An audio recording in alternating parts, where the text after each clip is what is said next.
Contextos. Contexto del texto. 8 de la mañana con 48 minutos, 20 grados centígrados en el centro de Torreón. Maestro Antonio Álvarez Mesta, muy buenos días. Muy buen día, mi querido Juan, muy buen día a todos. Hace rato que Francisco hablaba de un libro que leyó y que fue muy influyente en su vida, que lo leyó hace varios años. Yo me estaba acordando de libros que leí años, décadas incluso. Y también me estaba acordando de años de alguna manera infaustos, permítame la expresión.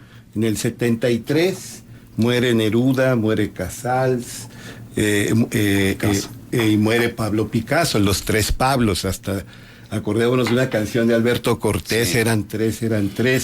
Y en el 80 a mí me impactó mucho porque yo admiraba y admiro mucho a Erich Fromm. Fue el año que murió Fromm. El mismo año murió Jean-Paul Sartre, que también me gusta leerlo, y un polímata de Jean Piaget. Hablando de Erich Fromm perteneció en algún momento y fue figura protagónica de lo que se conoció como la Escuela de Frankfurt. Varios pensadores notables que querían hacer una síntesis del psicoanálisis con las ciencias sociales modernas, progresistas, de avanzada.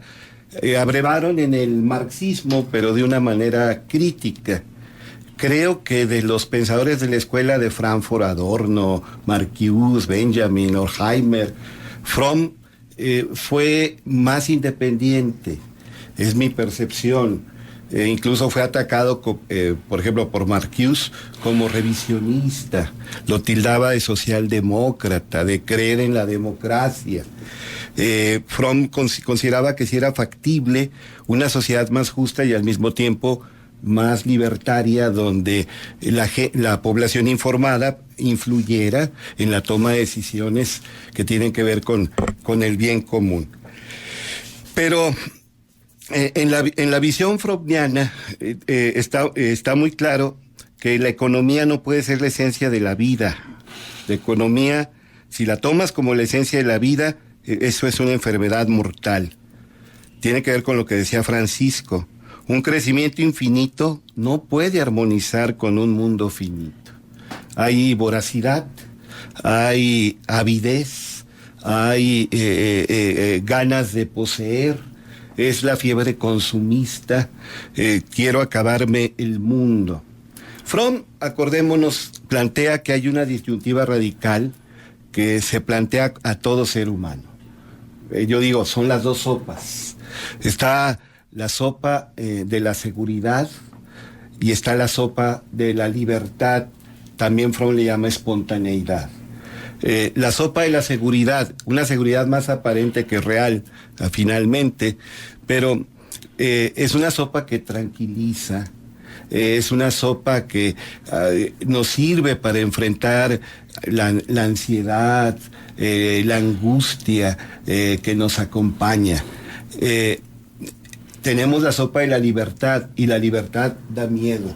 La sociedad moderna, dice Erich Fromm, la sociedad capitalista, la sociedad de la industria fabril, del desarrollo tecnológico, pretende domar a la naturaleza, conquistar a la naturaleza, y ha dado más libertad, aunque es una libertad negativa. Pues hasta esa libertad negativa da miedo. Y por eso a veces individuos e incluso pueblos, naciones enteras, abrazan a un demagogo, adoptan un sistema que disminuye el miedo, el miedo a la libertad. Entonces yo le recomiendo que lea El arte de amar, que lea La revolución de la esperanza, Tener o ser, y sobre todo El miedo a la libertad. Es una reflexión magnífica sobre este miedo, y analiza, por ejemplo, lo que pasó en la Alemania nazi. Y él nos hace ver que lo mismo se puede decir, por ejemplo, de otros pueblos. ¿A qué me refiero? Fue Hitler y unos cuantos como él quienes lograron masacrar a millones de judíos y quitarle la vida a muchas más personas, no, tuvieron apoyo, tuvieron que tener apoyo en sus respectivas sociedades. Lo mismo pasó con Stalin, que condenó a muerte a millones de personas en su propio país. Bueno, solo fue ese señor llamado Stalin el que logró aquello, ¿no? Hubo colaboradores, incluso colaboradores entusiastas para el maquiavélico Stalin. Erich Fromm nos dice que frente al problema de la existencia humana, el amor es la respuesta. Pero el amor no debe entenderse como posesión. El amor no es adquirir en propiedad a otra persona. Eso es una caricatura del amor, es una máscara del amor. Y a veces nos podemos identificar con una persona en particular, y si no pasamos de ahí, eso tampoco es amor. Es un egoísmo ampliado. El verdadero amor busca el crecimiento, el desarrollo, la plenitud vital de la persona, del ser, de aquello que amamos. Y el verdadero amor siempre implica apertura, implica vitalidad. Tiene que ver esto con la alegría, porque la única manera de sentir alegría es a través del amor. Una frase de Fromm: la alegría no es un éxtasis momentáneo, es el resplendor que acompaña al ser que ama. Esa es la alegría.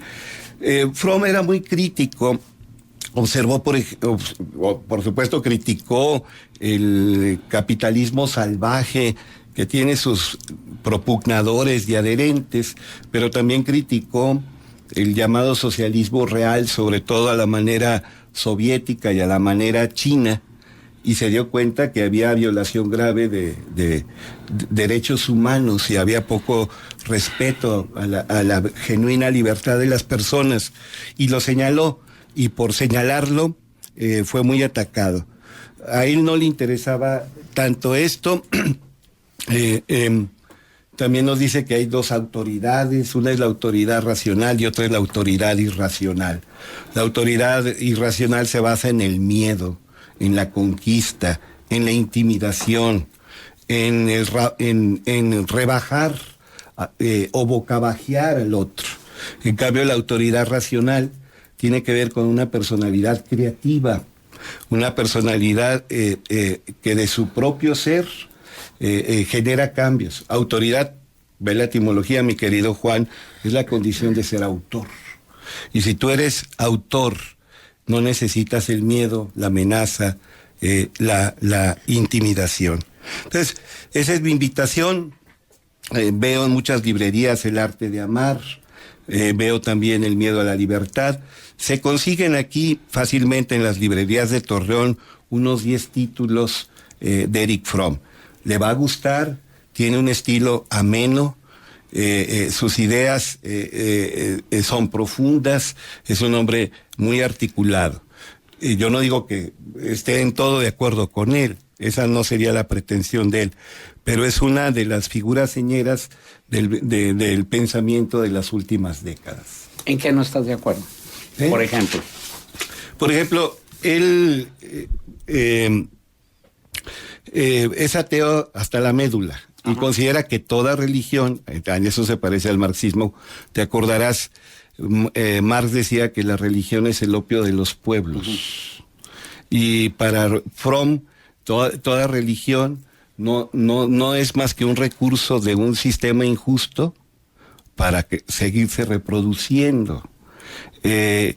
Sin embargo, bueno, a veces pone mucho el énfasis en eso, pero Fromm es un ser muy, muy espiritual. Él habla de la genuina espiritualidad. Entonces, no es tanto discrepancias de fondo, sino de forma. Tenemos participación del auditorio, una de tus principales fans, caray. Alma Rosa Pérez. Muy amable, señor. Tiene 2 preguntas para ti. decía que te planteáramos por qué ella escuchaba su pregunta concreta es si en términos arquitectónicos, en arquitectura, hay diferencia entre iglesia y templo. A ver, bueno, la palabra eclesia significa asamblea y debe entenderse como la comunidad de los creyentes. Cuando usamos el término iglesia, incurrimos en dos errores. Una, confundir la iglesia con un edificio, que en realidad es el templo. Hay distintos tipos de templos, hay catedrales, hay basílicas, hay capillas, etcétera. Y otra es confundir la iglesia con la jerarquía eclesiástica. La iglesia, para muchas religiones, no solo para el catolicismo, que es la dominante todavía en México, no se puede reducir a la jerarquía. La iglesia, me gusta una fórmula teológica del Concilio Vaticano II, es el pueblo de Dios. Entonces, tan iglesia es un campesino como un cardenal. Ahora, que se vale usar como sinónimo, a sabiendas que no hay sinonimia perfecta, el término iglesia para referirse a una construcción, a un edificio, es válido. Pero hay que hacer, insisto, la paradiástole, la distinción fina entre sinónimos. Entonces, en términos arquitectónicos, iglesia no entraría en este caso. Es decir, el término correcto arquitectónicamente hablando es templo. Sí, siendo puristas y muy estrictos, pero grandes escritores hablan de entrar a la iglesia y se están refiriendo a una construcción, a un edificio. No, incluso Vox Populi Vox Dei, ¿no? Ahora, la misma gente dice vamos a la iglesia. Catedral significa sede o asiento, es donde la autoridad episcopal se establece. Tenemos la palabra basílica, que viene de reino y también rey y reina. La mayoría de las basílicas, aunque está la Basílica de San Pedro en Roma misma, pues están consagradas sobre todo a la Virgen María, que para los creyentes pues es la reina. De ahí viene el nombre basílica.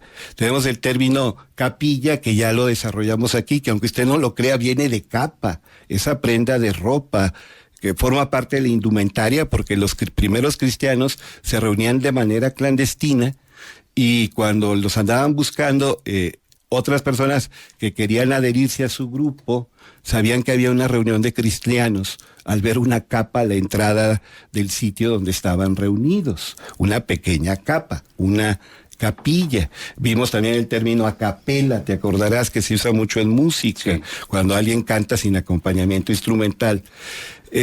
Bueno, y así, todas las palabras son interesantes. Parroquia significa vecindad, y vecindad no forzosamente es un conjunto de viviendas de barrio, gente de escasos recursos.